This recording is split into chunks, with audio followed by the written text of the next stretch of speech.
राधे राधे दोस्तों, जय श्री कृष्णा। आप सभी का हमारे चैनल हमारी आस्था स्पिरिचुअलिटी में बहुत बहुत स्वागत है। आज की वीडियो में हम शुक्रवार की संतोषी माता की व्रत की कथा को सुनेंगे। अगर आप शुक्रवार का व्रत करते हैं तो शुक्रवार की व्रत की कथा को अवश्य सुननी या पढ़नी चाहिए। ऐसा करने से माता का पूजा अर्चना संपूर्ण होता है। तो चलिए शुक्रवार के माँ संतोषी की व्रत की कथा को सुनते हैं।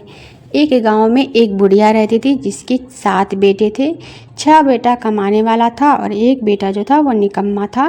बुढ़िया माँ के 6 पुत्रों के जूठा जो बचते थे वही वो बुढ़िया माँ 7वें पुत्र को खाने को देती थी।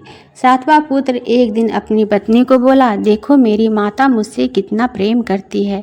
तब पत्नी ने बोला कि क्यों नहीं, वो अपने 6 बेटे के जूठन जो तुम्हें खिलाने को देती है, खाने को देती है। और ये बोलकर वो हंसने लगी। तब पति उसे बोला कि जब तक हम अपनी आंखों से ना देख लेते हम इस बात को नहीं मानेंगे। कुछ दिन बाद एक बड़ा त्यौहार आया और घर में 7 प्रकार के भोजन और चूरमा के लड्डू बने। वो पत्नी की बात को जांचने के लिए सिर दर्द का बहाना बनाकर पतले कपड़े को अपने सिर पर लपेटकर रसोई में ओढ़कर सो गया और वो उस कपड़े से झांक के देखने लगा। 6 भाई भोजन करने आए। उसने देखा कि माँ ने उनके लिए सुंदर सुंदर आसन बिछाए, 7 प्रकार की रसोई परोसी गई और आग्रह कर कर के भोजन कराती रही माँ उनको। और वो देखता रहा। 6 भाई का भोजन कर जब उठ कर चले गए तब माँ ने उसकी जो 5 थालियों में से जो लड्डू के टुकड़े बचे हुए थे उस लड्डू को उठाया और उसे एक बड़े लड्डू में बना दिया और जूठन साफ करके माँ ने उसे पुकारा, उठ बेटा उठ, तेरे भाइयों ने भोजन कर लिया है, तू भी उठकर भोजन कर ले। उसने कहा, माँ मुझे भोजन नहीं करना, मैं परदेश जा रहा हूँ। माता ने कहा, कल चले जाना, आज क्यों जा रहा है। तब वो बोला, नहीं नहीं आज ही मुझे जाना, और वो निकल गया। चलते समय उसे पत्नी की याद आई और वो गौशाला में कंठे थाप रही थी। वहाँ जाकर वो बोला, मेरे पास तो कुछ नहीं है, बस ये एक अंगूठी है, सो तुम इसे रख लो मेरी निशानी समझकर और अपनी कोई निशानी मुझे दे दो। तो वो उसकी पत्नी बोली, मेरे पास क्या है, मेरे पास तो कुछ भी नहीं है, ये गोबर भरा हाथ है। और वो अपने पति की पीठ पर गोबर भरे हाथ से हाथ का जो है गोबर का जो है छाप छोड़ दी और वो वहाँ से चल दिया। चलते चलते दूर प्रदेश वो पहुँच गया और एक साहूकार की दुकान के पास गया और वहाँ बोला, सेठ जी मुझे नौकरी की ज़रूरत है, मुझे रख लो। साहूकार को नौकर की भी सख्त ज़रूरत थी और साहूकार ने कहा कि काम देख करके ही तनख्वाह मिलेगी। उसने कहा, सेठ जी जैसा आप ठीक समझे। उसे साहूकार के यहाँ नौकरी मिल गई। वो दिन रात मेहनत करने लगा। कुछ दिन में दुकान के लेन देन, हिसाब किताब, ग्राहकों को माल देना, सारा काम जो है वो संभालने लगा। साहूकार के 7-8 नौकर थे। सभी इसे देख करके चक्कर खाने लगे कि ये कितना परिश्रमी है, और वो अपने लगन, परिश्रम और ईमानदार से सबको पीछे छोड़ दिया। उसे अपने किए का फल भी मिला। सेठ जी ने उसका काम देखकर उसकी 3 महीने में ही मुनाफे और साझेदारी बना दिया। मुनाफे भी काफ़ी दिया। परिश्रम करते करते वो 12 वर्ष उसके बीत गए और वो नगर का एक बहुत बड़ा सेठ भी बन गया। और सेठ जी भी अपने सारा कारोबार जो है उसे दे करके वो दूसरे जगह, दूसरे प्रदेश चले गए। इधर उसकी पत्नी पर क्या बीत रही थी ये भी सुनते हैं। सास ससुर उसे दुख देने लगे। गृहस्थ का काम सारा करने के बाद उसे जंगल लकड़ी लेने को भेजते थे।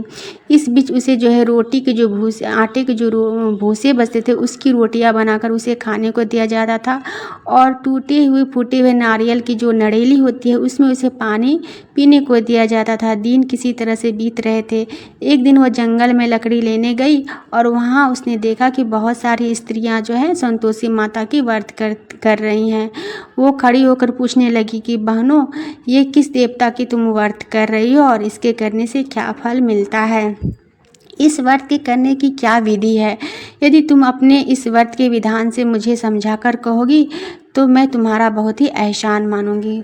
उसमें से एक स्त्री बोली, सुनो, ये संतोषी माता का व्रत है। इसे करने से निर्धनता, दरिद्रता का नाश होता है, लक्ष्मी आती है, मन की चिंताएं दूर होती है, मन प्रसन्न होता है, शांति मिलती है, घर के कलेश दूर हो जाते हैं, कुमारी कन्याओं को मनपसंद का वर मिल जाता है, अगर कोई मुकदमा चल रहा तो वो भी खत्म हो जाता है, धन धान्य से घर भर जाता है, मन की चिंताएं दूर हो जाती है। संतोषी माता की कृपा से भक्त के हर कष्ट जो है दूर हो जाता जाते हैं। वो पूछने लगे कि इस व्रत को कैसे किया जाता है, ये भी तो बताओ, बड़ी कृपा होगी। वो स्त्री कहने लगी, बिना परेशान हुए आप अपनी श्रद्धा से इसे व्रत कर सकते हैं। आपको जितनी शक्ति है, जितनी क्षमता है, इसके अनुसार आप जो है इस व्रत को कर सकते हैं। अगर आप बहुत ज़्यादा फल, मिठाई या प्रसाद नहीं खरीद सकते तो आप केवल गुड़ और चना को लेकर के भी इस शुक्रवार को, जो संतोषी माता का व्रत, उसे निराहार करना चाहिए। तो इसे आप कर सकते हैं और आप निराहार शुक्रवार का व्रत कीजिए, गुड़ और चना का प्रसाद रखिए और माता संतोषी की पूजा विधि विधान से कीजिए। साथ ही आपको इस बात का ध्यान देना है कि कोई भी नियम ना टूटे। और अगर कोई व्यक्ति कथा सुनने को नहीं मिलता, आपको कथा पढ़नी है, अगर कोई सुनने वाला नहीं मिलता है तो आप एक दीपक जला करके जो है उसके आगे जल का पात्र रख दीजिए। उसके बाद कथा को जो है कहना शुरू कीजिए, परंतु आपके कोई भी नियम नहीं टूटने चाहिए। संतोषी माता के व्रत में नियम का पालन करना अति ही आवश्यक होता है। अगर आप नियम का पालन नहीं करते हैं तो माता और भी क्रोधित हो जाती है और नियम के साथ ही इसका उद्यापन भी करना चाहिए।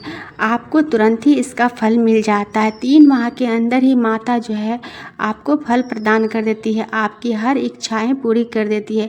अगर ग्रह गोचर के कुछ खोटे लगे हों तो हो सकता है आपको 1 वर्ष लग जाए, लेकिन माता आपकी ज़रूर सुनती है और आपका सारा काम जो है वो ज़रूर हो जाता है। तो उस स्त्री ने भी अपने पति को आने के लिए और अपने जो है घर में जो भी दुख थे, जो भी तकलीफ थी, जो भी दरिद्रता थी, उसे दूर करने के लिए वो माता संतोषी का व्रत रखी और उपवास की और पूरे नियम और विधि विधान से जो है पूजा की। उसकी पूजा का फल उसे 3 महीने के अंदर ही मिल गया।